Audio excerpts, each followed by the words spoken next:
28 Years Later is directed by Danny Boyle and stars Aaron Taylor Johnson, Ralph Fiennes, Jodie Comer, Alfie Williams, and among others. And this is the third installment of the 28 series, which started with 28 Days Later and then 28 Weeks Later. And this is the long-delayed sequel that I've been really hyped for and really excited with ever since the first two came out. And in this story, it deals with a group of survivors that are living in the Isles of Scotland, and after pretty much most of Britain gets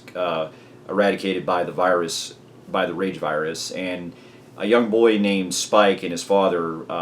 played by Alfie Williams and Aaron Taylor Johnson, are having to go out and hunt. And essentially, it becomes also kind of a coming-of-age story where Aaron Taylor Johnson's character is trying to teach his son, trying to learn how to kill the infected and stuff, and then earn his wings, basically,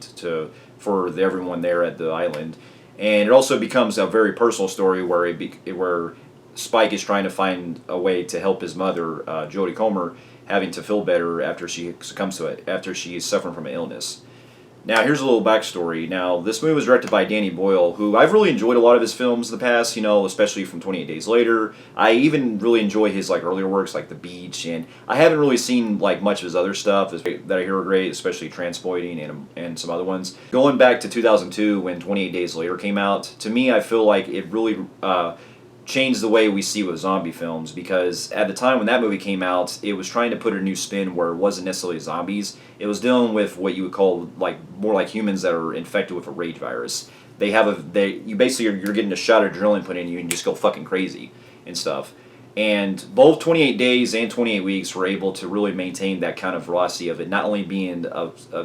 putting the zombie genre back into form, but also it became more of a survivor story that became in both movies, as it's more about the struggles that would happen in a more realistic manner, how it deals with not only where you get involved with the survivors having to go out and rely on food and stuff, the scars and everything, but also it's dealing with a lot of trust issues in the first two films, where even the military, it comes into conflict with not being able to maintain the infected, and a bunch of other stuff that becomes a lot more conflicted. And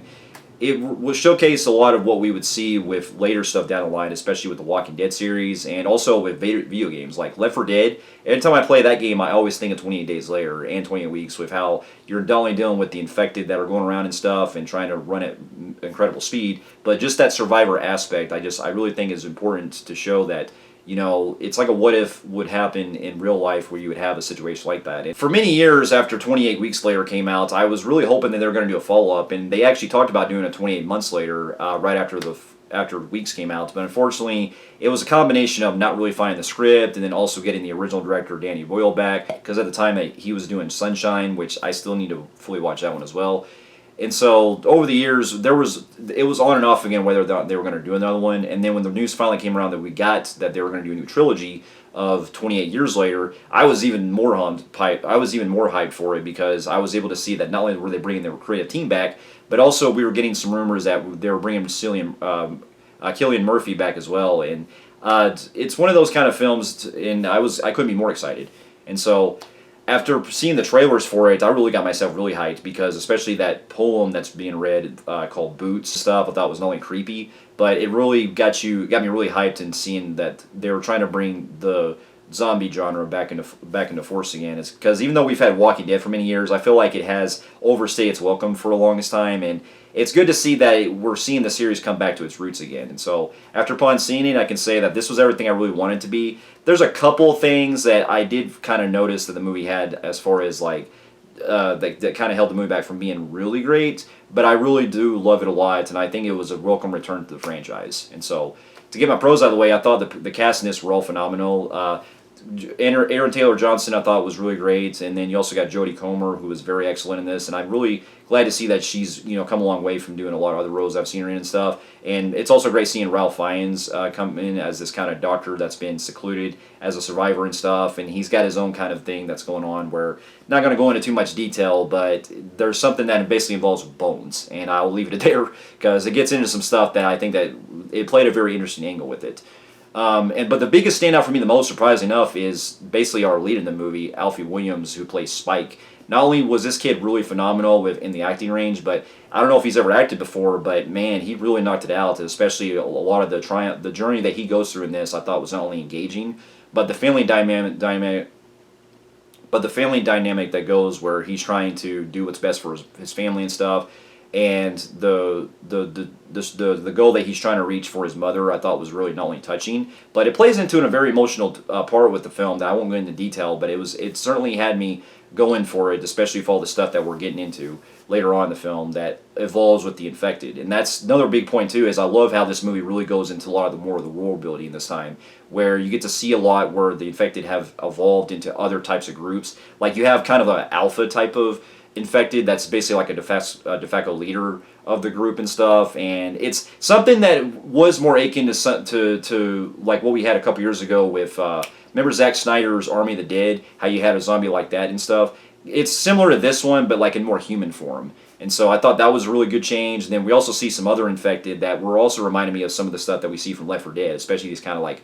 bigger ones and stuff. So on top of that, when we get to learn a lot more about some other characters that come along, we get to see a lot of things that I think is going to play a really big part later down in the future, because with this being set up as a trilogy and everything, it really makes me want to see where it goes at this point. And so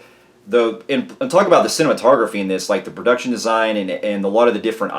places they go through across from the islands and stuff was not like very gorgeous to watch. But it also, I heard that the movie was shot on iPhone 15, and I know that could probably be some kind of distracting for some. And I will admit that from the beginning, when we get the opening scene that takes place, it was a little hard to get used to at first, because the way that it was shot, and it felt like they were kind of like split images and stuff and everything. So it was something I had to get really used to as it went along, but I was still really, invested with how it played out. And there is some really intenseful moments in this, especially when we get to see more of the infected that come into like slowly like piling up and stuff, and then having to, hide in the shadow, our characters having to hide in the shadows and stuff like that into like these cottages and things. Like the movie does build more and more momentum. On top of that, it's great to hear the music was also haunting as well. Well, unfortunately, some of the music that's in the film that was from the other films I wish was kind of in the movie. They do bring back some snippets that was from 28 Days Later that I thought was really great to hear. And the movie is setting itself up for something really big down the line. And you talk about brutality, I think this one even, as far as getting on the kind of level that we've seen in the other films, this one goes for the extreme, because there's some really unnerving sequences that take place in this movie that I was not only kind of feeling the edge with, but it was really, out there. And let's just say there's some stuff where you see like spines being ripped open and stuff, and then you also have something that involves that takes place on a train. That was very uneasy to watch, but I mean, this movie doesn't hold back, so I really commend them for at least going out there. And there's also some pretty cool sequences that involve where they're shooting arrows and stuff, and you see like the way that they do the angles where the arrows going in, I thought was actually really cool. Now, if I do have to get into kind of like minor cons, I will have to say that going into the filmmaking, I did find myself having to get used to a lot with the way they were shot with the iPhones and stuff, because even in the opening scene, like I said earlier, it was taking some getting used to. And this is also kind of just a minor nitpick, but some of the musical choices they have in the film, I did have to really kind of wonder if that was intentional or not, because some of the music does kind of feel a little out of place in a couple sequences, especially when we get toward the end of it, and the tone just feels like it kind of takes a different route. But at the same time, I can kind of understand where the movie's kind of going for a while, because the way that it's shot and the way that we go on our journey, it does take itself into more of a dreamlike type of state. And actually, from what I heard from the first movie, from 28 Days, the way they shot it in that kind of style, in that movie style, was they were kind of going for like a very dreamlike approach. So maybe that wasn't, I mean, if that was the intention, it really worked, because there's actually sequences in this where you kind of get the idea that where we're getting like foreshadowing of what's going on with our leads and with our main characters and with Spike and everything. I thought it really blended itself well, especially where there's sequences where you see like the infected that are like in this kind of like red type of color to it. I thought was really spectacular to watch. And and also I will feel like that when it gets toward the end, when we get introduced, when the last like kind of a few minutes come into play, the kind of the tone that it takes itself does feel a little out of place, but it does actually really make me kind of, it still got me interested to see where it leads down in the future and stuff. But I can definitely see this is not going to be a movie that's for everybody, so I get the divided reaction that some have with this, but I, for one, really love it, and I feel like it's definitely a good return to form. And while I still prefer the other two in a lot of ways, and while I still prefer the other two, I still think that this is I think this is still a worthy follow-up. And with that, I'm going to give it a low phenomenal grade on the Film Freaks meter. And so, For those of you who have also seen 28 Years Later and also the other films, let me know in the comments what you thought about it. And thank you so much for watching, and I'll see you in my next review. I'll see you later.